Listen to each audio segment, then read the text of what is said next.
स्वागत है मेरे प्यारे बच्चों, आप सभी का आपकी अपनी हिंदी की कक्षा में।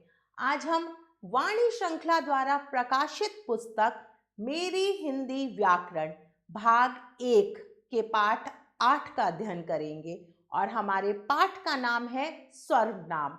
तो चलिए शुरू करते हैं अपना पाठ। पढ़िए और समझिए। तो चलिए अब हम पढ़कर कुछ समझते हैं। यह एक सिया है। कौन? ये एक सिया है। सिया अच्छी लड़की है, बहुत अच्छी लड़की है, सबका कहना मानती है। सिया के भाई का नाम विनायक है। सिया के भाई का नाम क्या है? विनायक। सिया की बहन नित्या है। तो इसमें 3 लोग हैं, सिया, नित्या और विनायक। उपयुक्त वाक्यों में सिया शब्द बार बार आया है। एक ही शब्द को बार बार दोहराना कुछ अच्छा नहीं लगता। इसमें यह बताया गया है कि ऊपर दिए हुए वाक्यों में किसका नाम बार बार आ रहा है? सिया का नाम। तो यह अच्छा नहीं लग रहा। आइए देखें कि यदि इन वाक्यों को इस प्रकार लिखें। चलो अब हम देखते हैं कि हम वाक्यों में क्या चेंज कर सकते हैं और उसे कैसे लिख सकते हैं। यह सिया है। कौन? ये लड़की सिया है। वह एक अच्छी लड़की है। उसके भाई का नाम विनायक है। उसकी बहन नित्या है। तो क्या हुआ यहाँ पर? सिया शब्द को हटाकर अन्य शब्दों का प्रयोग किया गया। अब उपयुक्त वाक्य अच्छे लग रहे हैं। अब ये पढ़ने में बहुत अच्छे लग रहे हैं क्योंकि इसमें सिया नाम बार बार नहीं आ रहा। इन वाक्यों में सिया संज्ञा शब्द के स्थान पर वह उसकी आदि शब्द प्रयोग किए गए हैं। ये शब्द सर्वनाम कहलाते हैं। तो सिया के स्थान पर हमने अन्य शब्दों का प्रयोग करा। तो इसका तात्पर्य ये है कि जो शब्द संज्ञा के स्थान पर प्रयोग किए जाते हैं उन्हें हम सर्वनाम कहते हैं। देखिए यहाँ भी यही लिखा है, वे शब्द जो संज्ञा के स्थान पर प्रयोग किए जाते हैं उन्हें सर्वनाम कहते हैं। इंग्लिश में हम इसे प्रोनाउन कहते हैं। कुछ मुख्य सर्वनाम शब्द इस प्रकार है। अब मैं आपको कुछ ऐसे शब्द बताऊंगी जो मुख्य सर्वनाम है, जैसे मैं, कोई, हम, कुछ, तुम, जो, आप, क्या। ये सब क्या है? मुख्य सर्वनाम है।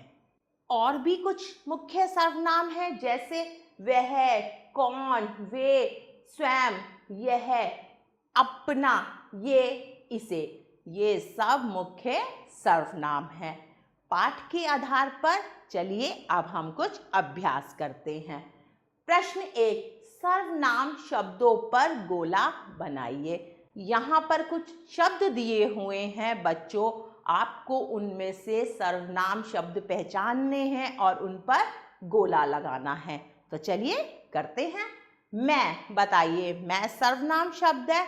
हाँ, तो हम मैं पर गोला लगाएंगे। तुम भी सर्वनाम शब्द है। राधा, राधा क्या है? एक व्यक्ति का नाम है तो यह संज्ञा है। स्वयं, स्वयं भी सर्वनाम है। कल, कल सर्वनाम नहीं है। तू सर्वनाम है। आप सर्वनाम है। कौन सर्वनाम है।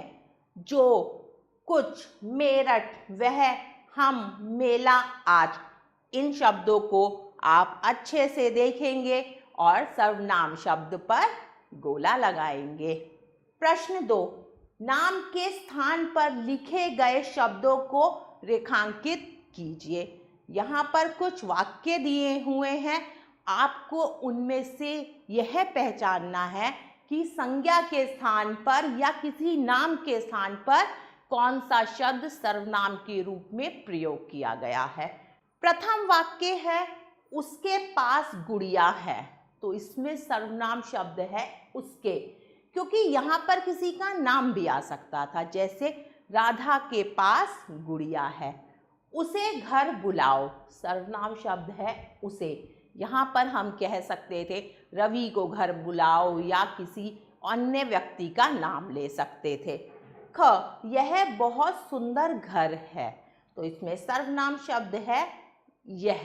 घ, प्रधानाचार्य जी तुम्हें बुला रहे हैं, तो इसमें सर्वनाम शब्द है तुम्हें। तो यहाँ पर हम इस वाक्य को ऐसे भी बोल सकते थे, प्रधानाचार्य जी मोहन को बुला रहे हैं, तो मोहन के स्थान पर तुम्हें शब्द का प्रयोग किया गया। प्रश्न 3, सही सर्वनाम शब्द चुनकर रिक्त स्थान भरिए। यहाँ पर कुछ खाली स्थान दिए हुए हैं और आपको कुछ सर्वनाम शब्द दिए हुए हैं, आपको इन खाली स्थान को भरना है। चलिए करते हैं।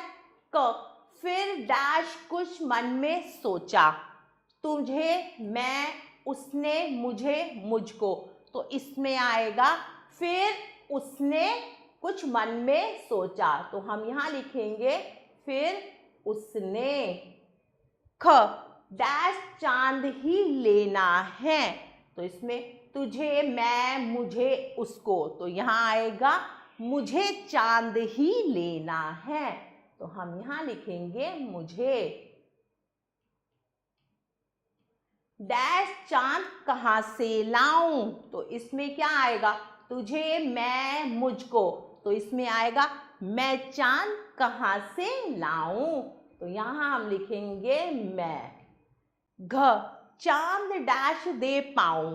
अब हमारे पास दो शब्द बचे हैं, तुझे या मुझको।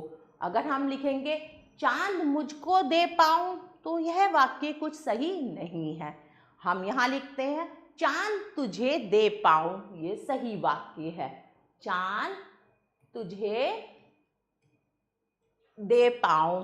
घ, डैश तो बस चांद ही भाई, मुझको, मुझको तो बस चांद ही भाई, यहाँ हम लिखेंगे मुझको।